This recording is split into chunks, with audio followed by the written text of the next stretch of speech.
కలిసి ఉంటే కలదు సుఖం అని కూటమిలోని 3 ప్రధాన పార్టీలు ఆలోచన చేస్తున్నాయి.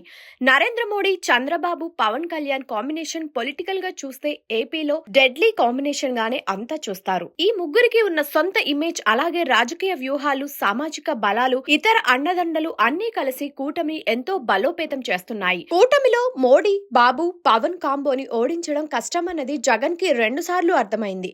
2014, 2024 ఎన్నికల్లో అదే జరిగింది.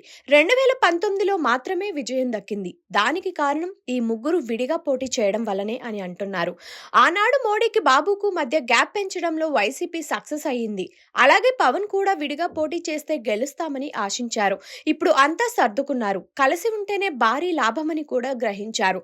చంద్రబాబు అయితే తమ కాంబో ఎవర్ గ్రీన్ అంటున్నారు. ఎప్పటికీ ఇలాగే అని కూడా చాలా గట్టిగా చెబుతున్నారు. ఇక పవన్ కళ్యాణ్ సైతం టీడీపీతోనే ఉంటూ బలం పెంచుకోవాలని ఆలోచిస్తున్నారు. ఇప్పటికిప్పుడు సీఎం అయిపోవాలన్న ఆశలు అయితే ఆయన పెట్టుకోవడం లేదని అంటున్నారు. మోడీకి కేంద్రంలో అధికారం ముఖ్యం. అంతేకాదు ఎన్డీఏకి ఏపీ నుంచి అత్యధిక శాతం మంది ఎంపీల మద్దతు కూడా అవసరమని అంటున్నారు. ఏపీలో మరో టర్మ్ కూడా అధికారం కోసం బీజేపీ చూడడం లేదు. బీజేపీ ఆలోచనలన్నీ తెలంగాణ మీదనే ఉన్నాయని అంటున్నారు. సో అలా ఎవరి ఆలోచనలు, అవసరాలు కూడా కూటమి మరింతగా గట్టిపడడానికి కారణమవుతున్నాయని అంటున్నారు. మరోవైపు చూస్తే పవన్ వెంట అపరిమితమైన అభిమాన గణం ఉంది. పైగా ఏపీలో బలమైన సామాజిక వర్గం ఉంది. వారు ఏ పార్టీ వైపు మొగ్గు చూపితే ఆ పార్టీదే అధికారం అని కూడా ఎన్నోసార్లు రుజువైంది. వారికి పవన్ సీఎం ఎప్పటికైనా అవుతారని ఆశ ఉంది. అందుకే రాజకీయంగా పవన్ ని వారు అట్టే పెట్టుకునే ఉంటారని అంటున్నారు. ఆ సామాజిక వర్గంలో పవన్ కి మించిన నేత కూడా లేరని అంటున్నారు. సో పవన్ కి అది అతి పెద్ద బలంగా ఉంటుంది. తెలుగుదేశం పార్టీది 4 దశాబ్దాల చరిత్ర. గ్రాస్ రూట్ లెవెల్ వరకు విస్తరించి ఉన్న పార్టీ అది. ఆ పార్టీకి ఉన్న అతిపెద్ద బలం క్యాడర్. టీడీపీని క్యాడర్ బేస్ పార్టీ అంటారు. టీడీపీ నుంచి ఎంతో మంది బిగ్ షాట్స్ బయటకు వెళ్లినా కూడా పార్టీ చెక్కు చెదరకపోవడానికి కారణం అదే.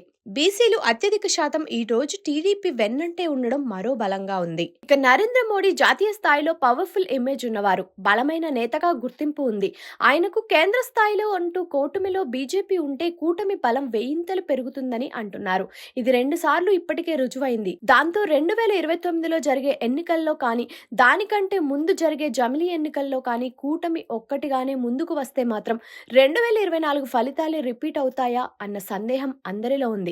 ఎందుకంటే పార్టీలకు ఉన్న సామాజిక దన్ను, రాజకీయ సమీకరణాలు అన్ని కూడా అనుకూలంగానే ఉన్నాయి కాబట్టి అంటున్నారు.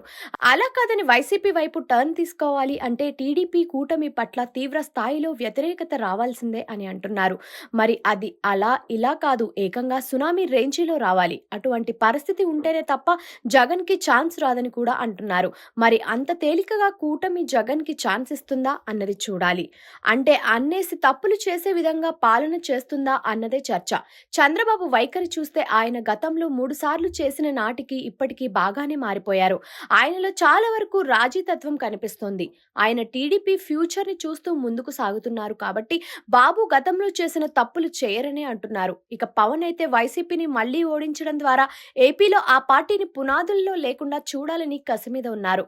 మోడీకి అయితే కూటమి గెలవాలన్నదే టార్గెట్ అని అంటున్నారు. సో అలా అందరూ కలిసి పట్టుదలగా ఉంటే మాత్రం వైసీపీకి సీట్లు, ఓట్లు పెరగవచ్చేమో కానీ వచ్చే ఎన్నికల్లో అధికారం దక్కుతుందా అన్నది ఒక పెద్ద చర్చగా ఉంది.